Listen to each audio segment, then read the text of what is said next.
Hey guys, so today I'm going to be doing my June wrap up and July TBR. Oh wow. I had an okay reading month in June. I read like 10 books I think, but a lot of them were for school or graphic novels, so I don't know if that particularly counts. To my challenge accounts. But I was finishing up school, so now I'm done, and I got a lot of books read once I finished school actually. So yeah, I don't want to waste any time and get right into the wrap up. The first book that I finished in the month of June was The Sea of Monsters by Rick Riordan. I read this for our Rick Riordan month in a year-a-thon, and that was fun. I did not enjoy the first one. I definitely enjoyed this one a lot better, but I think I only gave it 4 out of 5 stars. I plan on continuing the series, but I think it might be a slow going one for me. Then there are going to be a couple books that I don't actually have physically to show you, and the first one is The Body by Stephen King. I read this for a lesson unit in my studies and literature course that I was taking, and it was okay. I gave it 3 out of 5 stars. I know the movie Stand By Me is based on that book. I haven't seen it. It is about 4 boys that kind of go on a little adventure to find a dead body that one of the brothers, or one of the guys' brothers, had first found. Anyway, it's kind of a story. It's not one of his regular horror stories. It's more of like a self-discovery, bonding with your friends kind of book. And yeah, so I gave it 3 out of 5 stars. Then I read Saga Volume 1 by, I think it's Brian and Fiona something. I don't have the book in front of me, so sorry, but I'm sure you've heard a lot about it. It is a pretty popular graphic novel, and I'd had my eye on it for a while, but I didn't want to buy it, so I got it from the library. And I'm not sure what I missed about these books, but I couldn't really enjoy it. I gave the first one 2 out of 5 stars. It's about like 2 different species. I think one is from the moon, if I remember that right. And they kind of get together, and they're not supposed to because they're enemies fighting in a war. Anyway, so if you guys are interested in that kind of thing, I would recommend checking it out, but for me it was just okay. But I did end up reading the second one, and I gave that one 3 out of 5 stars. There's a lot more action and some new characters, and the second one was definitely better than the first one. Then I read The Color of Evil by Connie Corcoran Wilson. I was reviewing this trilogy as part of a blog tour. I will link my review down in the description in case you missed it. But this is, I want to call it YA, but it's kind of a mix because there are points of view from adults, and it starts out when he's like 8, but then he's 16, so it's kind of over the place, but I would probably rate it upper YA. And it's about a guy named Tad who can see people's auras, and he has dreams about a guy killing a bunch of people. I think it was 33. And so yeah, it kind of happens again, and it's kind of him just going through that. And it was good. I enjoyed it. I gave it 4 out of 5 stars. Then another book that I read for school. I had to do a lot of reading for school. One of them I'm not even going to mention because I couldn't even finish it. I read Frankenstein by Mary Shelley. The school gave me a different copy, but this is actually one that I picked up when I was in New York. And so it was cool to get a chance to actually read it so soon after buying it.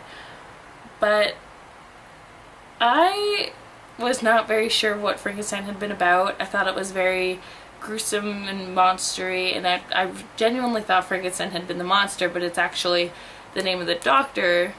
So there is never a name given to the monster, actually. He's always called Wrench and Creature and Devil Spawn, and yeah, it was very rude. But what did I give this? I gave this 4 out of 5 stars.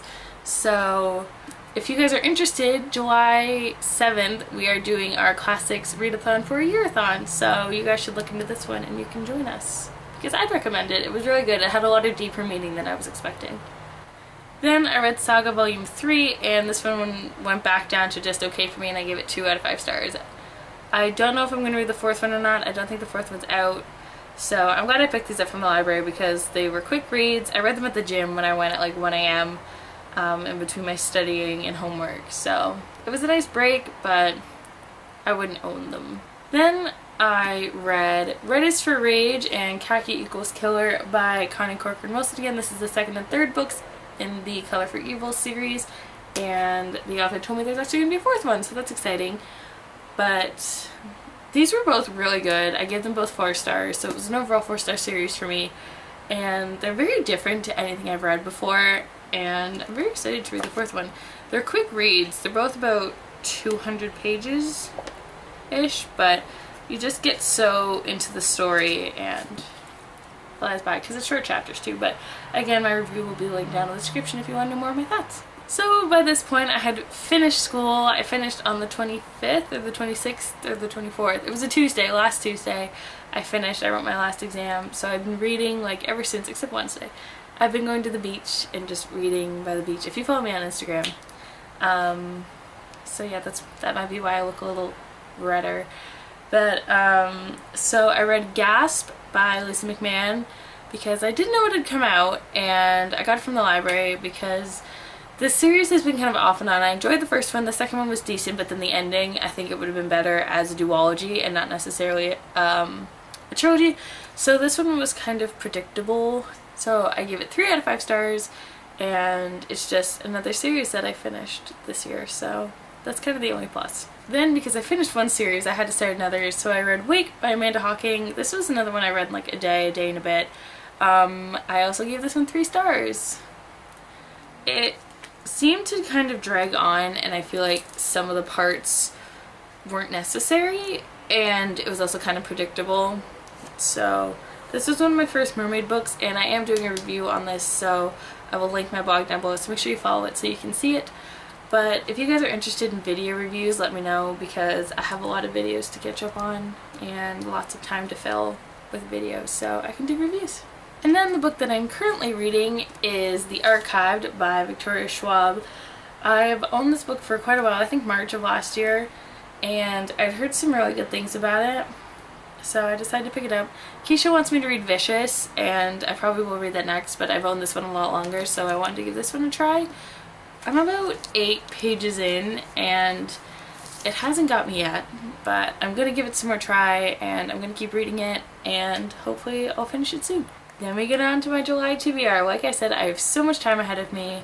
I am just kind of chilling. I don't have to go to school again until September, so I have 2 months ahead of me of just reading and hanging out with my friends, and my friends and I are probably just going to be going to the beach, so more reading. But starting on the 7th, like I said, we are doing our classics readathon. We figured July would be a good time to do that since people are done school. And why not read more classics? You have free time, and I know for some people classics take a lot of time to read. I've picked 3. One of them is more of like a modern classic. The first one I picked to read is Animal Farm by George Orwell. This is one Phil picked up for me to read when we were in New York, and it's so short. It is tiny. It's like less than 100 pages, so hopefully I can read it in a day, if not a sitting. But he loves this book, he praises it, and he kept talking about it after I picked it up. So I got very intrigued, so I hope I enjoyed as much as he does. Then I also want to read Peter Pan by J.M. Barrie. The only Peter Pan story I know is the Disney one, and even that is kind of iffy in my mind because I watch a lot of Disney movies. So I'm not particularly sure about this one, but again, it's another short one, and the font and stuff is pretty big. So I got the Puffin Chalkboard edition a while ago, I think February or March, so I'm very excited to read it. And then this is the one that I consider to be like a modern classic. We were talking about this in a hangout the other day, and that is Agatha Christie. She is like a classic horror writer, and I have not read any. I read 10, which was based off of this one, and then there were none. And this is on my A to Z challenge, which I read 1 book off of. So it is my goal to like read a bunch of them this summer, and I might as well start from A and work my way down. So that's this one, and I'm very excited. So then we get on to some 5 random other books that I would like to read. The first one is The Titan's Curse by Rick Riordan. I'm kind of iffy on this one. I want to continue the series and finish it, but the cliffhanger at the end didn't really get me excited to read it.